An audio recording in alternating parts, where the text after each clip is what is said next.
Eder. Mech. Pallister. Il 7 gennaio ha parlato Daniela, infermiera presso il Dipartimento di Sostanze Legali e Alcologia all'interno del comprensorio dell'ex OPP. Daniela ci ha riferito che la sera del 3 gennaio, tra le ore 20:30 e le ore 21, si era recata nel parcheggio presente nelle immediate vicinanze di via Weiss adiacente ad una sede dell'Università di Trieste, ove in un sottoscala di quella sede vi era uno stallo per sfamare i gatti randagi della zona. Sul posto aveva notato un'autovettura, riconducibile ad un'utilitaria, ferma a fari spenti, con la luce dell'abitacolo accesa e con all'interno una persona, che a lei era parsa un uomo.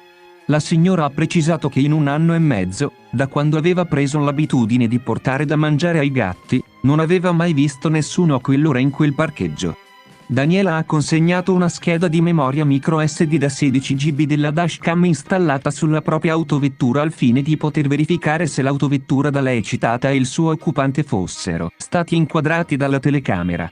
L'8 gennaio ci ha contattato per riferire di aver effettuato un sopralluogo nel luogo dove il 3 gennaio aveva visto la persona nel parcheggio volendo individuare il numero civico esatto, non riscontrandolo. Per localizzare con precisione il parcheggio, la donna ha specificato che da piazzale Canestrini provenendo dal rione di San Giovanni proseguendo verso l'alto con direzione Opicina si intraprende il rettilineo ed il parcheggio è il primo a destra vicino ad una palazzina di color giallo ocra con alla base delle pietre grigie e delle colonne bianche alla quale si accede tramite una scalinata. Di fronte vi è un piccolo bar dell'università. Da una prima visione delle immagini registrate dalla dashcam di Daniela ed estrapolate dalla scheda micro SD, non risultano in memoria immagini relative al giorno 3 gennaio. Nel pomeriggio di sabato 8 gennaio si è recata qui da Noitamila. La donna ha segnalato che alle ore 20:05 e le 20:10 del 4 gennaio scorso, percorrendo il vicolo dei Roveri per recarsi al lavoro presso la casa di riposo sita in via dei Ralli, all'interno del comprensorio dell'ex ospedale psichiatrico, aveva notato un uomo camminare in salita davanti a lei, descrivendolo come alto approssimativamente sul 1,80 m. Di corporatura robusta, non snello, che procedeva lentamente sembrando affaticato e che portava sulla schiena qualcosa di grandi dimensioni che gli occupava tutto il dorso. Tamila ha specificato che l'oggetto di grandi dimensioni le pareva fosse un sacco nero, oppure qualcosa che era coperto o infilato in un sacco nero aggiungendo che era grande, su tutta la schiena, non mi pare però che avesse le gambe coperte da questa cosa che portava e ancora aveva una cosa sulla schiena abbastanza grande. Non era un semplice zaino appeso alle spalle, era qualcosa più grande.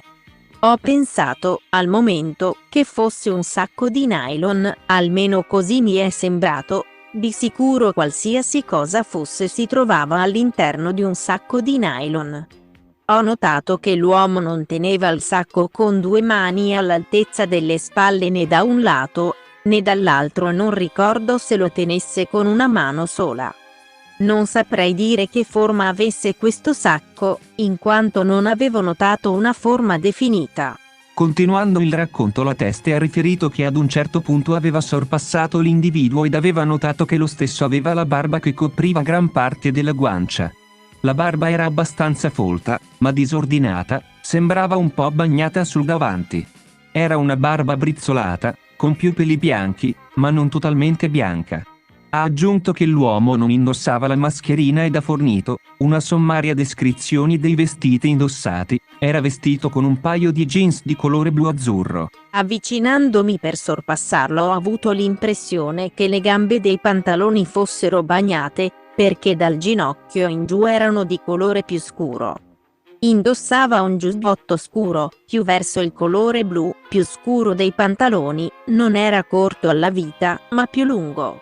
Non ho notato le scarpe. Sento di spendere una parola di solidarietà al marito Sebastiano, che ovviamente non conosco e non conosco e non conosco e non conosco e non conosco. Come vedete, per far sorridere l'Abruzzone, quella convinta che Mario Biondo si sia suicidata, quella che è stata asfaltata da Lavorino sul caso di Serena Mollicone, basta poco, basta essere solidali con Sebastiano Visintin. Adesso vi metto un attimo in guardia su un pericolo incredibile che forse corre ognuno di noi. Un incendio è divampato ieri nelle cucine del reparto di diabetologia dell'ospedale civico di Partinico, nel Palermitano. Le operazioni di spegnimento si sono concluse solo a tarda sera. Pare che il rogo sia partito da un piano cottura. Sono intervenute 3 squadre dei vigili del fuoco e una da Palermo. Sono intervenuti anche i carabinieri della compagnia. Si stanno eseguendo i controlli e verificando i danni da parte dell'ASP di Palermo. Non ci sono feriti. L'azienda ha presentato denunce contro ignoti. L'attivazione dei sistemi di rilevamento antifumo e la prontezza del medico di diabetologia, Lucia Spano, e dell'infermiera Morena Intrabartolo, opportunamente formati per la sicurezza, hanno scongiurato che le fiamme coinvolgessero altre aree.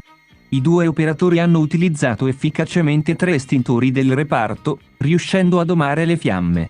Le operazioni sono state poi ultimate dai vigili del fuoco, tempestivamente intervenuti. Siamo grati ai 2 operatori per l'abnegazione manifestata in una circostanza che poteva anche diventare drammatica, ha sottolineato il commissario straordinario dell'ASP di Palermo.